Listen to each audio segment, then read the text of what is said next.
Okay, good morning. Agoho, welcome to the synchronous session for lecture number 5. Okay, so as I've mentioned sa announcement natin, before coming into class, you should be able to watch the video lectures. The first one is, I think, 18 minutes. The other one is 8 minutes. So the 30 minutes is actually enough. Actually, isa lang yung nag-respond sa akin kung tinanong ko kung napanood na nila. How about the others?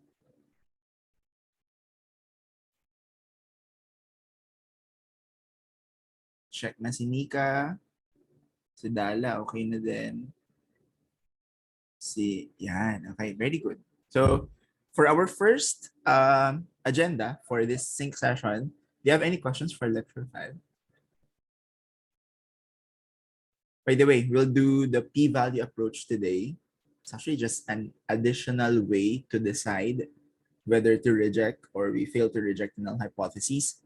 And the rest will be, I'll just show you some calculator techniques and GeoGebra and MS Excel techniques on how to run this test on those platforms. Okay. Yun nga lang, medyo hesitant ako to discuss GeoGebra and MS Excel because roughly 10% of all grade 11 students are still using their mobile phones for this online classes. So, baka mahirapan silang mag-access sa GeoGebra sa MS Excel. But nevertheless, I'll still show you how to work on those things para in the future, just in case you have access to those platforms, then you can go back to these recordings and try it yourself. Okay? Sige. Let's start with with item number 1. Let's have question and answer first. Look at everyone. If you can open your camera, mas okay. I would highly appreciate kapag kung may nakikita akong gumagalaw dyan sa mga pictures. Okay. Any questions muna? Any questions?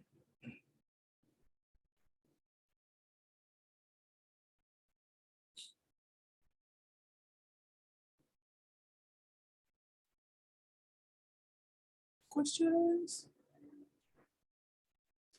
Sa chat box. Baka may questions sa chat box.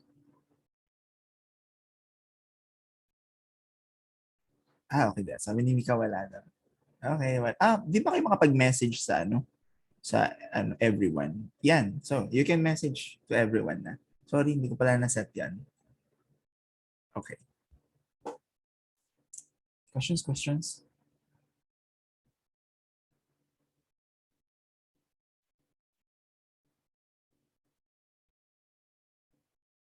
Okay, there's a new message. Sir, paano po pumili ng formula na gagamitin sa independent samples? That's a very, very good question. Let's go to that one. Tama ba? This ba? Ito ba, Allure? Tama ba?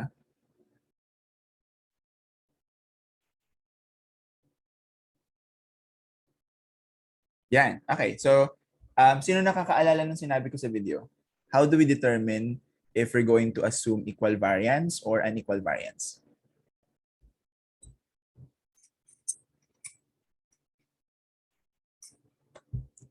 Sino nakakaalala ng sinabi ko?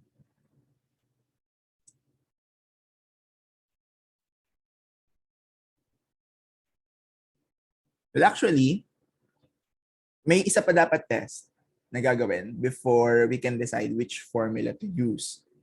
Normally, it's an F test that will determine if there's a significant difference between the variances. Okay, so that's an F test. Or in SPSS, that's parang SPS, that's the statistical packages for the social sciences. And it will give you a test. It's called a Levine's test that will determine if you're going to use the equal variance formula or the unequal variance formula. Okay. But for our case, hindi natin tinest yon. So, but according to Sir F, you will be doing those tests sa research too. Okay. But as a rule of thumb, ano sinabi ko na rule of thumb dun sa video? Sino nakakaalala?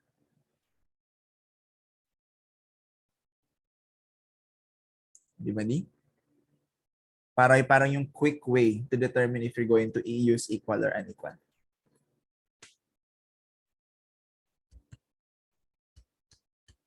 But don't worry, in your examination, I will explicitly tell you that use equal population variance or assume unequal population variance. So sabihin ko naman doon kung ano yung gagamitin niyo. Okay, but as a rule of thumb, anong sabi ko doon? You get the ratio of the standard deviation. So bigger standard deviation divided by the smaller standard deviation. If it's less than 2, then it's statistically safe to assume equal population variance. Okay? At dito sa equal population variance, kaya madalas ito yung ginagamit kasi bukod sa mas madali yung formula, actually mas mahirap pa nga kasi you still have to pull the variances.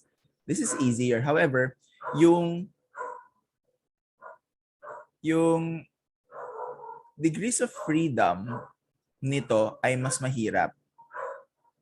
Just going to look for the formula for the degrees of freedom. This one. The degrees of freedom is, yeah, it's a little bit problematic. But for equal variance, it's just the sum of the two ends divided, the sum of the two ends minus 2. Okay? Nasagot ko ba, Alor?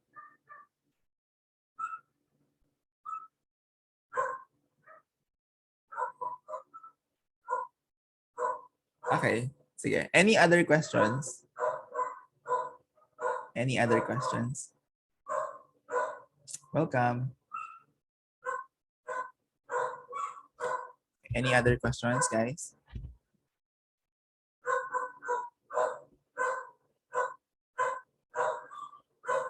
Sige, itong pinaka-PowerPoint na nga lang i-share ko. Yan, para kita nyo din yung slides. Any other questions?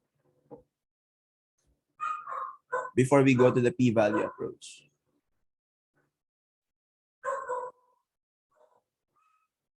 Okay, I'm hearing none. So kapag may question, pwede kayo mag-raise ng hand o kaya chat nyo lang din.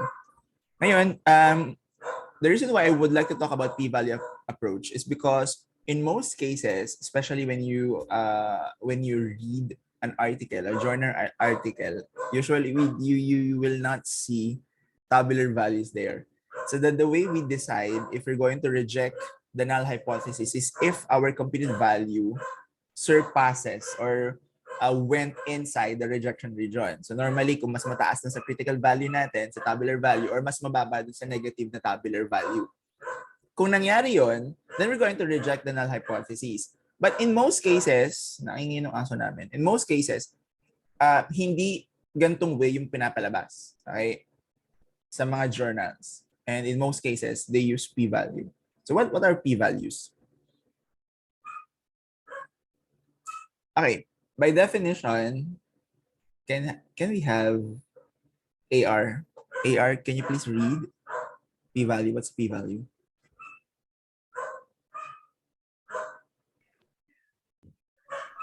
P-value is the probability of obtaining the test statistic when the null hypothesis is true. This probability is called the p-value. Continue. When the p-value is very small, it means that the observed test statistic is very unlikely to happen if the null hypothesis is true. This gives significant evidence to suggest the null hypothesis is false and to reject it in favor of the alternative hypothesis. In practice, to reject the null hypothesis, you want the p-value to be smaller than 0.055% or sometimes even smaller than 0.011%.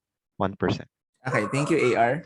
So p-value is basically the probability of obtaining such result, obtaining a significant difference or obtaining a test statistic that is either mas mataas or mas mababa, provided that in real life, the null hypothesis is true.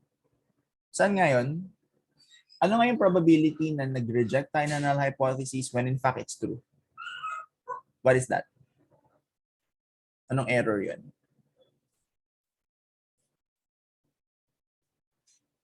We reject the alternative, we reject the null hypothesis when in fact it's true.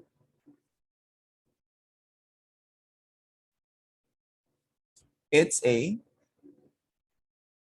type 1 error. Yeah, tama. Type 1 error. Ngayon, if it's a type 1 error, then it's your alpha. It's your level of significance. P-value is actually your smallest level of significance. Okay, it's the probability of obtaining such result provided that the null hypothesis is true. So it's a conditional probability. So you can think of this. Kunwari nagko-compare tayo ng dalawang grupo, section A at saka section B. Sa totoong buhay, no significant difference yung average performance ng dalawang grupo. So kapag kinuha mo yung kanilang, pag graph mo yung kanilang distribution, halos magka-overlap yon. Kasi no significant difference nga eh. Meron man konting differences pero ano lang, konting-konti lang. Ayun yung in real life. Hindi natin alam yon. Ngayon, by sampling error, kamalas-malasan natin, ang nakuha nating data ay yung mga nasa dulo ng bawat distribution. For example, we're comparing section A and section B. Ang nakuha natin sa section A ay yung mga nasa bottom nila. So ito yung mga tao na mabababa yung scores.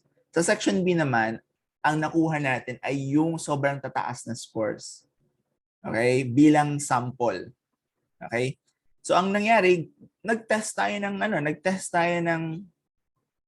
tayo ng hypothesis testing.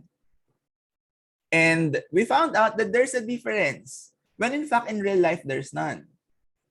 Okay? The probability of obtaining such result, yung ganong pagkakamali, okay, is actually your alpha.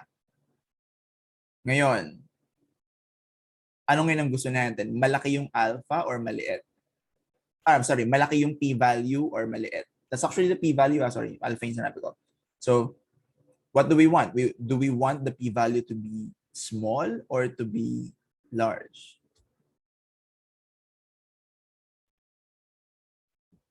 Wala pala akong pan-draw. Ano yung pan-drawing?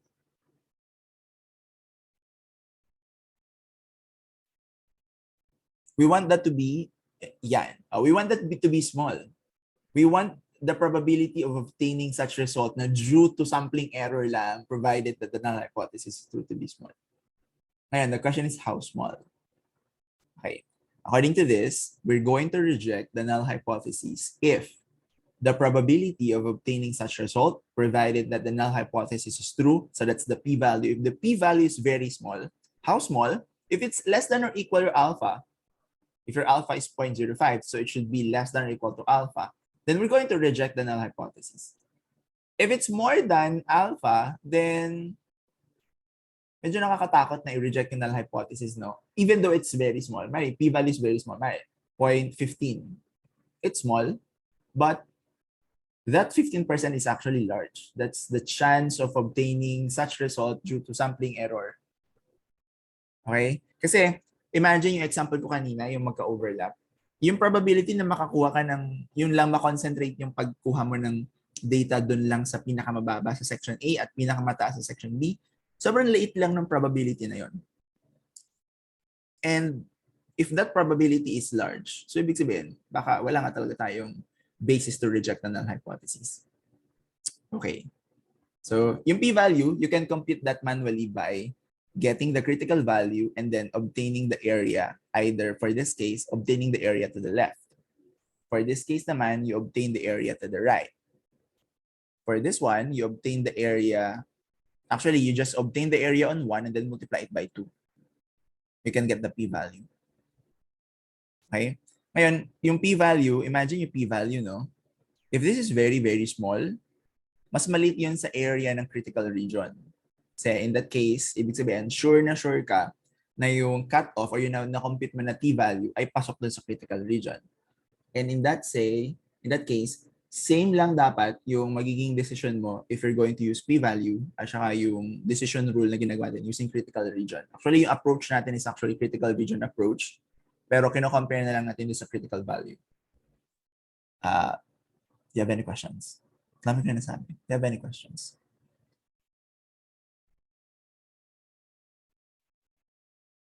Questions? Let's stop shading.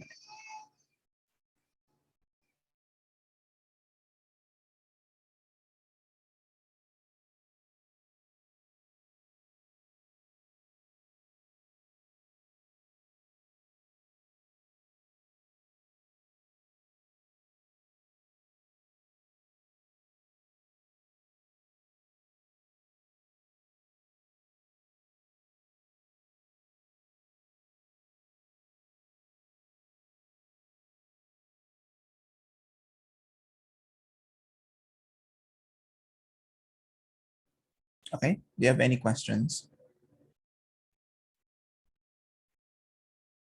Ngayon, my problem here is, bakit hindi allowed to share my whole screen dito sa ano? Sa, how can I show you the app? Hindi pala ako pwede mag-share ng buong screen. Anyways, sinong may problem dito? Yung pag-compute using calculator. Do you have any problem with this one?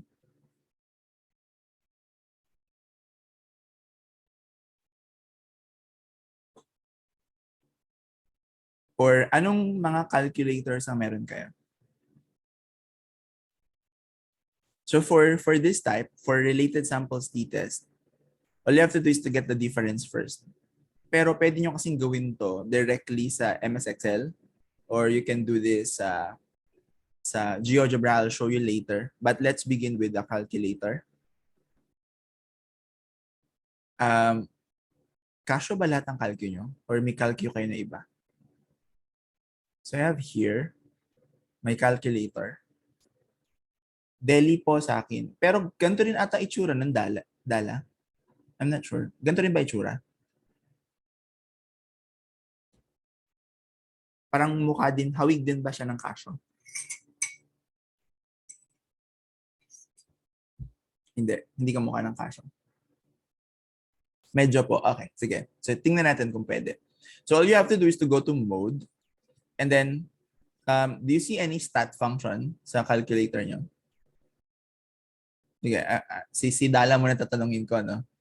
Dala, okay lang ba sa ano ka na mag-chat sa everyone para makita nila kung kasi baka may daily din yung calculator nila. So if you're using another calculator, then just look for the stat function. So to obtain that, you just go to mode and then click 2 or press 2 for stats. And then, madami ditong mga functions, no? Pero hindi natin concern yung iba dyan. Doon lang tayo sa 1 dash bar. So just click 1. Okay. So ito na yung table kung saan ilalagay natin yung mga differences. Actually, you can type here the differences, no? Pero kunyari, 6.6 minus 6.8. Pwede dito na kayo mag-minus. 6.5 minus 2.4. Yan, pwedeng dyan mo nyo na i-minus, no? 9.0 minus 7.4 para diretso na kayong hindi nag-ano 10.3. You may open the slides para may kayo nakaka-relate kayo dun sa tina-type ko. It's 8.1 minus 6.1 6.3 minus walang stat function Dala. Ganito. May iba pa ba tayong option? May cellphone ka, Dala? Cellphone, Android or iOS? Yan, sige. You can download a calculator. Let me check my phone. Ang nasa phone ko ay, wait lang. Pwede ba akong mag-enter sa Zoom? Sign in with it. Kaso baka matanggal ako dito sa Zoom natin. Kung mag-enter ako sa Zoom dito. Para mapakita ko sa ano. I'm going to use another pala. A different ano. Wait lang ha.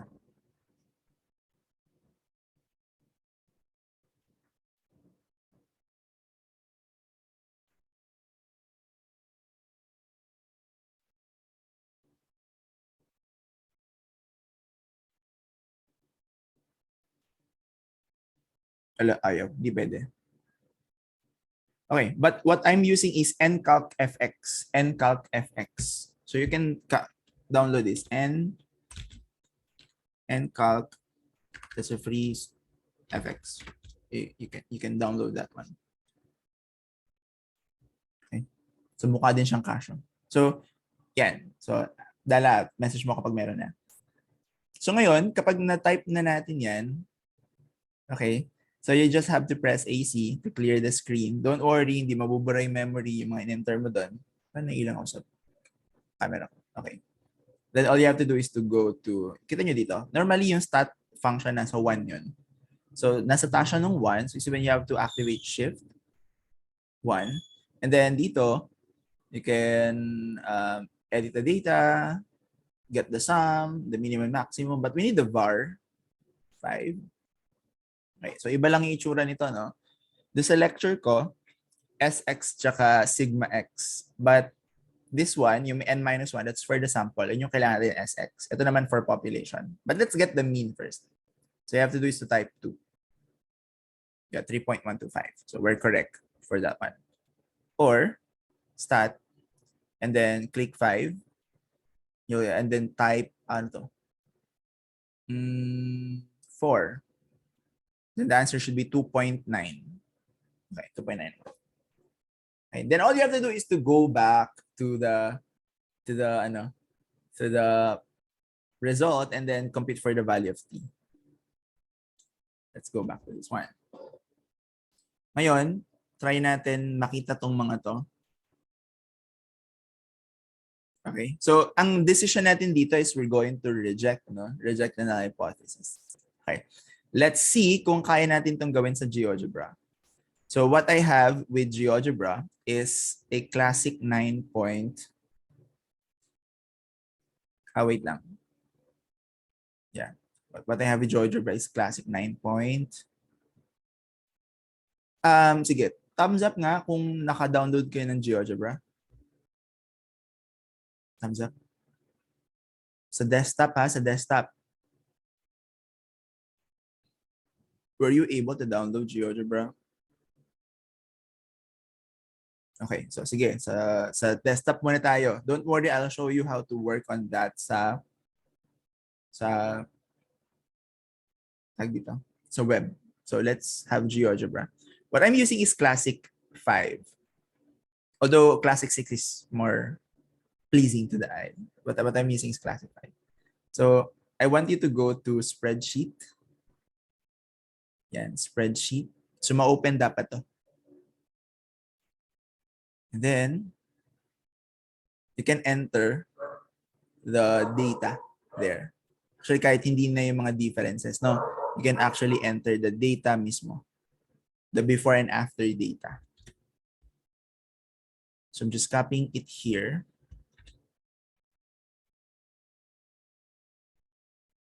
Paste. Why it's not pasting?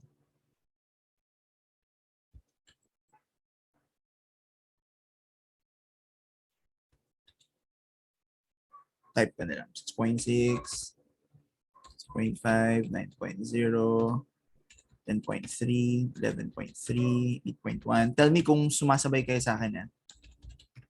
11.6, 6.8, 8.4, 7.4, 8.5, 8.1, 6.1, tsaka 3.4, 2.0. Okay. So that's 1. So ito yung before natin, ito yung after. So what's cool thing about GeoGebra is that when you highlight this and you click this,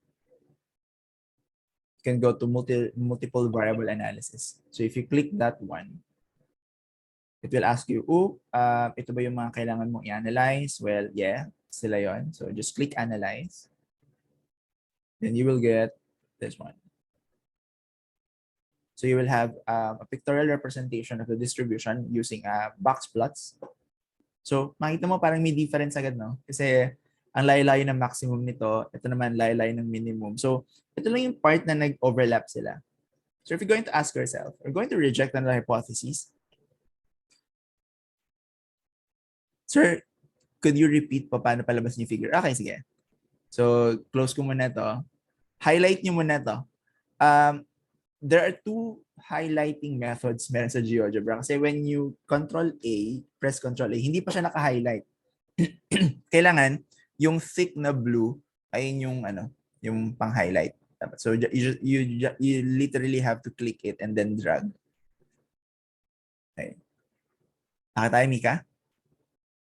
Okay, and then after ma-highlight, punta kayo dito sa one variable analysis, but meron kayong makita na red na drop down. So you have to click that. And then dito tayo sa multiple variable analysis. Kasi pag one variable ay yung one population, t-test tsaka z-test na ginawa natin sa lecture 4. So, dito tayo sa two variables na. Yan. Actually, isang variable pa rin lang naman to, pero two population. Okay. So, tingnan nyo kung tama yung mga naka-encode dyan, and then all you have to do is to click analyze. Tapos lalabas na to.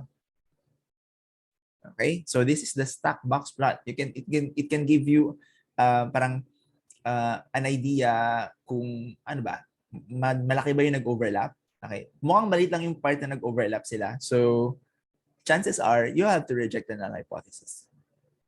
Chances lang yan, malaki yung chance na you have to reject, but you still have to test. So, ang gawin natin, yeah, you can go to this one, to this one, to get all the data na kailangan mo. Okay, look at this. It will provide me with n, with the mean of each, the standard deviation of each, population SD, that this is the sample SD, the median, the quartile 1, quartile 2, and the maximum. But we're not interested with this one. We're interested to knowing whether there's a significant difference between the two groups. So you have another drop down box here, and then you can select ANOVA, which we will be discussing next lecture. ANOVA, t-test difference of means, and t-test paired difference. So ito yon. Yung t-test difference of means, that's the independent t-test. Yung t-test paired difference, that is the related samples t-test. Remember, this is related because this is the before and after. Tama? So pipiliin natin yung paired difference. And we have here, the mean difference is 3.125, which we were able to get earlier. The t-value is this, 3.0359, which is actually the t-value that we've computed also. Let me check.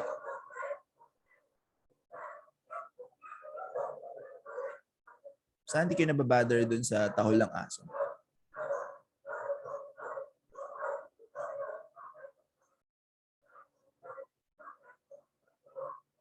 I'm checking the... Yeah. Oh, parang mali. Negative 3.22 na nakuha natin. Ay, hindi pala. Iba pala to. Tama. 3.0359. So, we're correct. That one. So, ito na tayo sa p-value. What's the p-value? P-value is 0.019. Are we going to reject or fail to reject the null hypothesis?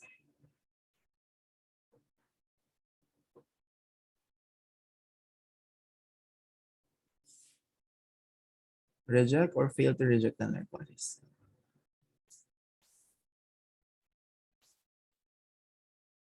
Ano nga ulit? If the p-value is less than 0.05, kasi 0.05 alpha natin dito, we're going to reject. But if it's greater than 0.05, then we will not reject. Is 0.019 less than 0.05? Yes. So therefore, sabi ni Paul, we're going to reject. Okay? You see, our decision also, dun sa ating slides kanina, is we're going to reject the null hypothesis. So this is the competitive value. Kinompare lang natin siya sa tabular value, but still the decision is the same. We're going to reject the null hypothesis. Okay.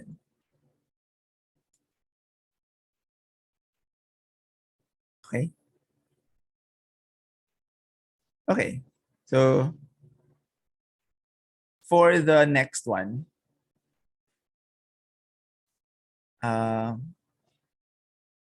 I think I have to. Kasi ang dami nung isa 30. Gusto niyo pa bang i-test natin yan? Yung 30. Okay, sige. Sige, help me with this one. Let's use GeoGebra to compute for the... Let's use GeoGebra to compute for this.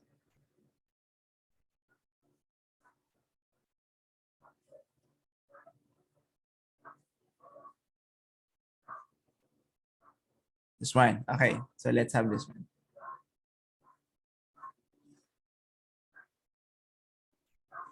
Okay. So we're going to determine if there's a difference between online classes and face-to-face classes. So ang gawin natin, okay lang ba? Tiyagain natin. Kindly encode this sa GeoGebra, sa spreadsheet. first column, online class. Second column, face-to-face class. Okay? Sabayan niyo ako. I'll also do it.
Kamusta? 9 code niyo na?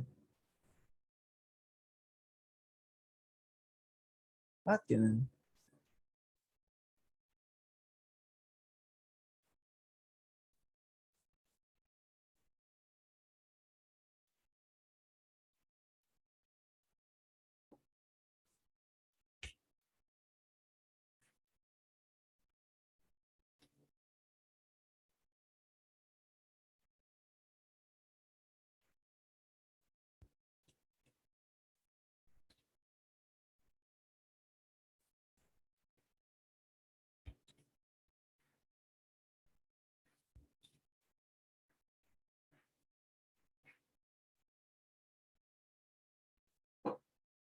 Thumbs up kung okay na, nakapag-encode na.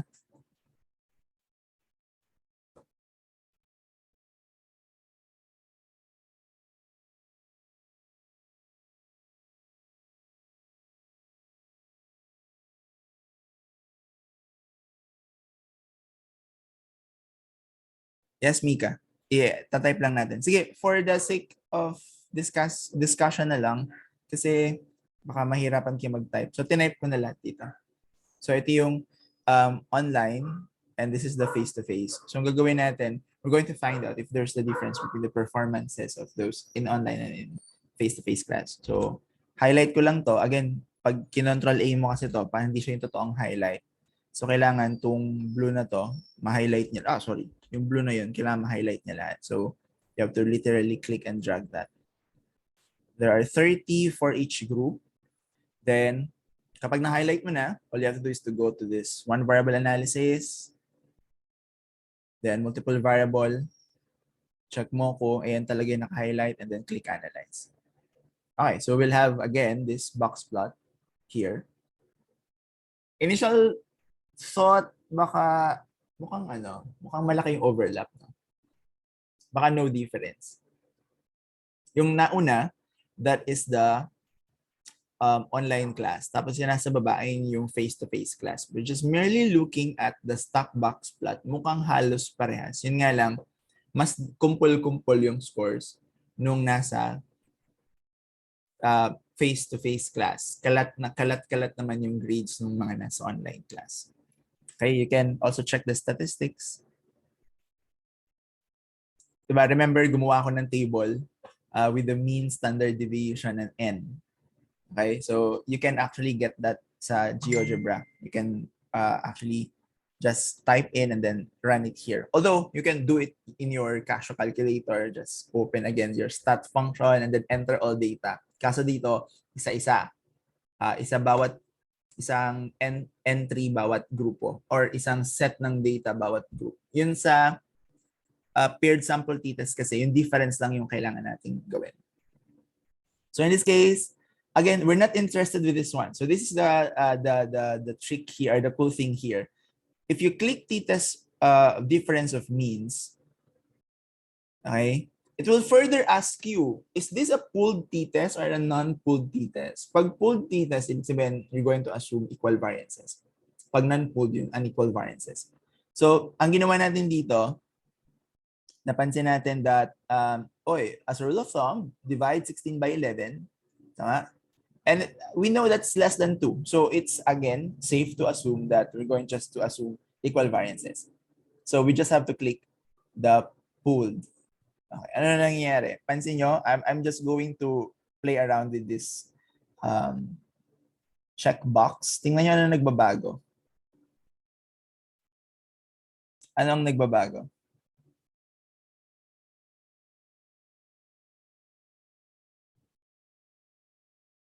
Ay, sorry. Nagbabago yung, anong sabi nito? Yung P at DF. Yeah, very good.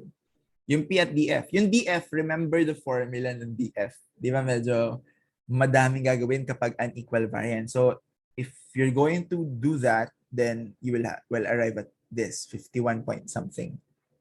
Yung p-value mo nadagdagan ng konti. But if you click pooled, it's just the same. And the t-value is the same.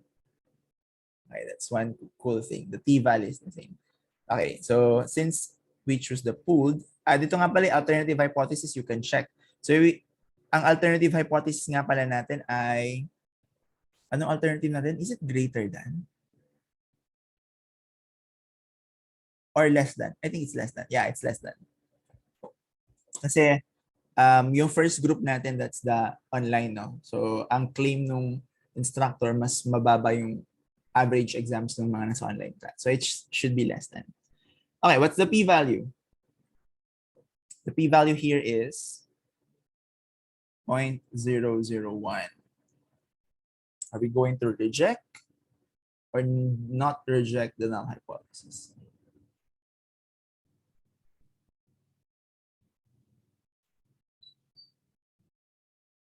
Reject or not reject the null hypothesis? What's our decision?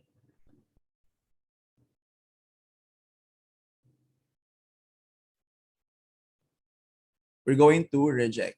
Aldea, bakit i-reject natin? Less than 0.05 po kasi. Very well. So because it's less than 0.05. Very good. Okay? So that's basically it. Okay? So in writing the results, usually, kapag if you're going to use p-value approach, all you have to do is to just state your conclusion. So your conclusion is, the instructor is correct in concluding that the performance of those in online class is lower than the performance of those in face-to-face classes. So usually, ang practice natin, depende kung ano yung papagawa sa inyo ng teacher niyo sa research, but sila na yung magre-refine kung paano yung susulat yung result. Normally, we just report the t-value and the p-value. Okay? Kasi yung reader niyo, gusto niya malaman, ano ba yung p-value? Bakit mo na-conclude na ganun? Or bakit mo ni-reject yung null hypothesis? We just want the p-value. Instead of providing the reader with the t-value and the tabular value, so just provide them with the p-value. It's shorter, it will give you the same result. Yan, mas konti lang yung data na makikita nila. Okay? You have any questions?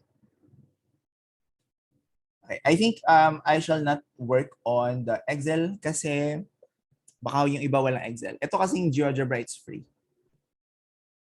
Kaya yun na lang siguro muna. Do you have any questions? Questions?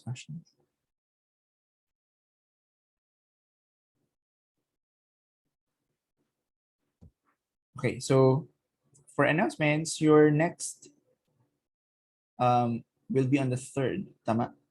on December 3. Your assessment for this will be on 3. Do you have any questions?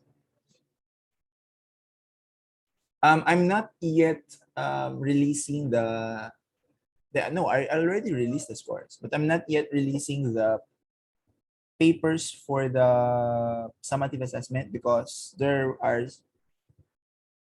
a few students who are still not getting the assessment, not yet taking the assessment.